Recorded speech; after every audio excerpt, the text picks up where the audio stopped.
Assalamualaikum warahmatullahi wabarakatuh. Salam sejahtera untuk kita semua. Perkenalkan, saya Lili Leilani, STMT. Saya adalah salah satu dosen di Universitas Putra Indonesia YPTK Padang, Fakultas Teknik, Program Studi S1 Teknik. Video ini saya buat dalam rangka melengkapi syarat pengajuan sertifikasi dosen gelombang 1 tahun 2026, yaitu pernyataan diri dosen dalam unjuk kerja Tridharma Perguruan Tinggi, khususnya dalam bidang pengajar. Salah satu mata kuliah yang saya ajukan untuk sertifikasi dosen tahun ini adalah mata kuliah irigasi dan bangunan air. Mata kuliah ini saya sampaikan dengan metode DIA, Delivery, Interaction, and Assessment dalam proses belajar mengajar tulis.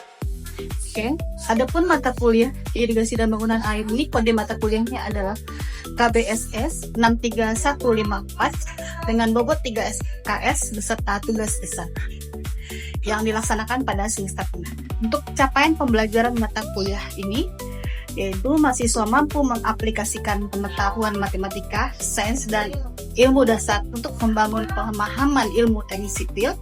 Kemudian mahasiswa mampu memahami konsep teoritis di bidang konstruksi, kemudian mahasiswa mampu mendesain konstruksi yang berwawasan lingkungan, yang memperhatikan kualitas dan keselamatan, serta mahasiswa mampu menganalisis dan menyelesaikan permasalahan pekerjaan konstruksi berdasarkan kaidah rekayasa teknik. Selanjutnya untuk deskripsi mata kuliah ini, yaitu dalam perkuliahan kami membahas tentang sejarah irigasi, kegunaan irigasi, jenis-jenis irigasi, serta bangunan-bangunan yang ada pada jaringan irigasi seperti bendungan, bangunan saluran, kemudian sadap, kemudian bangunan pengatur, serta bangunan pelipat, serta bangunan pelengkap lain. Materi pembelajaran untuk materi mata kuliah irigasi dan bangunan air ini adalah yang pertama kita membahas teori irigasi dan tahapan proses dalam proyek irigasi, kemudian respon tanaman terhadap air dan penggunaan data klimatologi, evaporasi, transpirasi, evapotranspirasi, dan metode perhitungan evapotranspirasi. Kemudian kita akan menghitung kebutuhan air irigasi, jenis-jenis sistem irigasi dan standar tata nama, skema daerah irigasi dan jaringan lengkap sistem irigasi. Kemudian selanjutnya menghitung dimensi ekonomis untuk saluran irigasi. Selanjutnya kita akan membahas mengenai jenis-jenis bangunan air, bendungan, dan tahapan proses dalam pelaksanaan pembangunan bendungan. Adapun contoh bendungan yaitu bendung tetap, kemudian juga bendungan pelengkap lainnya, serta kita akan mendesain mercu bendung tetap serta bangunan tingkat. Terakhir itu perhitungan stabilitas tubuh bendung tetap. Untuk bobot penilaian, dalam mata kuliah ini saya akan menghitung penilaian berdasarkan 6 item. Yang pertama adalah kehadiran, yang akan saya ambil adalah 75% dari jumlah tatap muka, bobotnya adalah 15%. Kemudian keaktifan di kelas, bobotnya 5%. Adapun tugas besar ada 15%. Kuis atau tugas individu ada 5%, kemudian ujian tengah semester 25%, dan ujian akhir semester adalah 35%. Sekilas mengenai apa itu irigasi, yaitu irigasi berasal dari istilah irrigate atau bahasa Belanda, atau bahasa Inggrisnya adalah irrigation, yang diartikan sebagai suatu usaha yang dilakukan untuk mendatangkan air dari sumbernya guna keperluan pertanian, mengalirkan dan membagikan air secara teratur setelah digunakan, dapat dibuang pula kembali melalui saluran pembuang. Selanjutnya, jenis-jenis irigasi yaitu adalah ada irigasi permukaan, irigasi lokal, irigasi dengan penyemprotan, irigasi tradisional dengan ember, irigasi pompa air, dan irigasi tanah kering dengan teranseri. Selanjutnya, bangunan-bangunan pokok yang ada dalam irigasi itu adalah ada bangunan-bangunan utama atau headworks, yang dimana air diambil dari sumbernya umumnya sungai atau waduk, yang contohnya adalah bendungan. Kemudian ada jaringan pembawa berupa saluran-saluran, ada jaringan-jaringan pembuang, kemudian ada petak-petak tersier, yaitu contohnya adalah sawah-sawah, ya. Demikianlah deskripsi mata kuliah irigasi dan bangunan air yang saya ampu. Selanjutnya, mari kita saksikan proses belajar dan mengajar saya di kelas.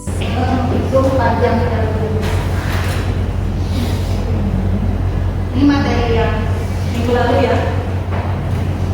Menghitung panjang jalur rebesan. Yang mana tadi jalur rebesan tadi?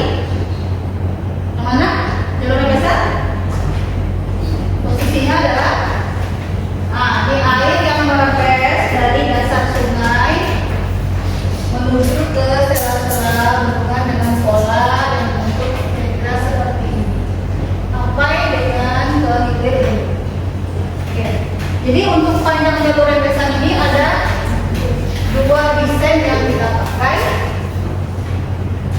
Ya. Yang pertama kita akan memakai desain dengan menggunakan data tanah. Data tanah yang akan kita ambil adalah berat jenis tanah, angka pori, tegangan izin tanah. Ini kita dapatkan dari data tanah. Nanti kita harus punya data dari tanah dari tempat di mana bangunan itu akan kita rencanakan. Di contoh soal kira-kira data tanahnya seperti ini. Berat jenisnya adalah 2,86, angka porinya adalah 0,64, tegangan izin tanah adalah 6 kg per cm kuadrat. Maka untuk menghitung CW adalah dengan langkah-langkah seperti itu. Jadi kita akan menghitung CW atau weight creep ratio, ya. CW ini adalah angka yang digunakan untuk mendesain panjang jalur rembesan, ya. Nah, oke. Kemudian rumusnya adalah IE sama dengan G dikurang 1 per 1 tambah E sama dengan 2,486 dikurang 1 per 1 tambah 0,64 sama dengan 0,906. Yang mana IE itu adalah kemiringan hidrolis kritis. Jadi untuk merencanakan kemiringan hidrolis ini kita harus punya angka keamanan minimumnya, kita ambil 2 safety factor, ya. Ini sumbernya dari peraturan KP 02, yaitu perencanaan jaringan irigasi yang dikeluarkan oleh Dirjen PU Cairan, ya. I adalah harus lebih kecil dari ini, harus lebih kecil dari IE per safety factor tadi. IE sudah ada, ya, 0,906 dibagi 2,5. Kita coba ambil safety factor-nya adalah 2,5. Maka I-nya itu harus lebih kecil dari 0,362. Kemudian untuk menghitung CW-nya, CW sama dengan 1 per I, 1 dibagi 0,362 sama dengan 2,76. Jadi kita akan memakai angka 2,76 ini sebagai perbandingan CW didapatkan dari data tanah, nanti CW yang didapatkan dari desain dan panjang jalur rembesan yang kita punya. Nah, oke, selanjutnya ini, ya. Kita akan mendesain, ya. Kita akan mendesain panjang jalur rembesan mulai dari titik A, B, C, D, E, F, G, H, I, J, K, L, M, N, O, P. Ya, yang mana ini panjang jalur rembesan ini titik awalnya akan kita ambil dari titik A dan nanti berakhir di titik B, ya. Oke. Nah, lihat tabelnya, kita buatkan dalam bentuk tabel, ya. Awalnya itu dimulai dari titik A, kemudian batas A ke B itu LV-nya adalah tinggi vertikal, LH adalah panjang horizontal, LH vertikal adalah panjang horizontal di segitiga. Kita lihat lagi gambarnya tadi. Nah, ini. Jadi dari A ke B itu adalah panjangnya adalah 7 meter, ya. Nah, kemudian kita lihat lagi B ke C. B ke C itu adalah 14, ya. Kita lihat. B ke C itu adalah lebarnya 1,5, 7 meter. Kemudian lanjut B ke C 1,5, LK-nya adalah 0,5, ya. Kemudian C ke D. C ke D kita lihat lagi di gambar.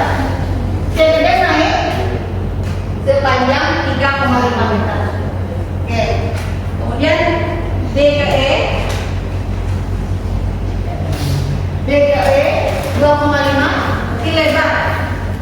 Ini sudah dicatatkan bulan 2019. D ke E itu adalah lebarnya adalah 2,5 ya. Kemudian E ke F itu panjang vertikalnya adalah 5. Sekali lagi gambar. Kemudian turun ke FG. FG adalah 4. Kemudian GH. GH panjang vertikalnya adalah mana GH? 2 ya. Kemudian HI itu adalah lebar horizontalnya adalah 5. Kemudian IJ vertikal naik lagi, turun lagi 2 meter ya, 2 meter IJ 2 meter, mana IJ kan? Turun lagi 2 meter. Kemudian JK itu adalah 7,81 ya panjangnya. Kemudian KL naik lagi panjang 0,87. Kemudian LM itu adalah kolam olah. Panjang kolam olah sudah kita hitung sebelumnya. LM 12,9. MM turun lagi 2,3. Kemudian NO adalah 2. Naik lagi ke OP adalah 5 meter. Nah, ini desain kolam-kolam ini. Oke. Desain kolam-kolam ini direncanakan ya. Direncanakan.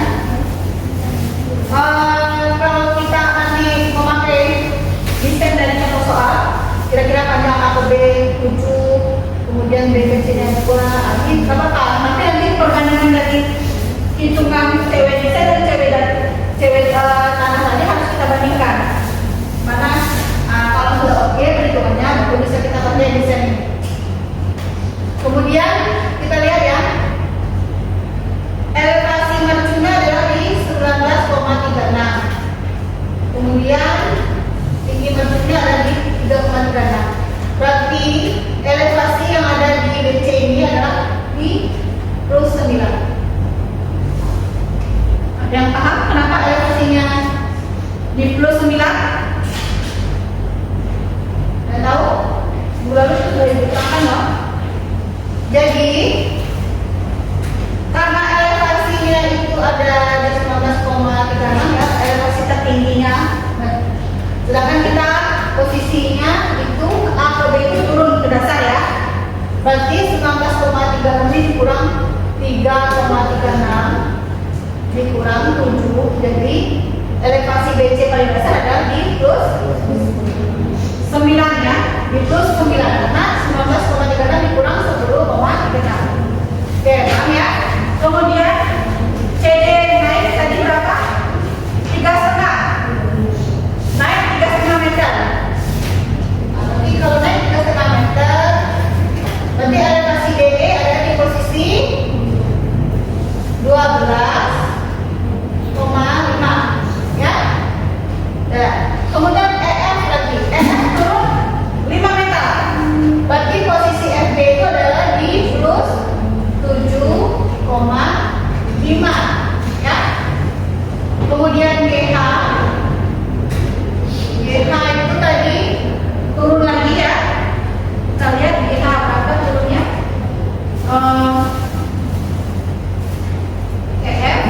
GH turun 2 ya, turun 2 meter. Berarti posisi HI itu adalah di plus 5,5. Turun lagi ke IJ turun lagi. Nah, jadi posisi IJ itu DK itu adalah di plus 3,6. Naik lagi KL itu berarti posisinya adalah di 0,87 tambah 3,8 ya. Ini naik nih KL nih.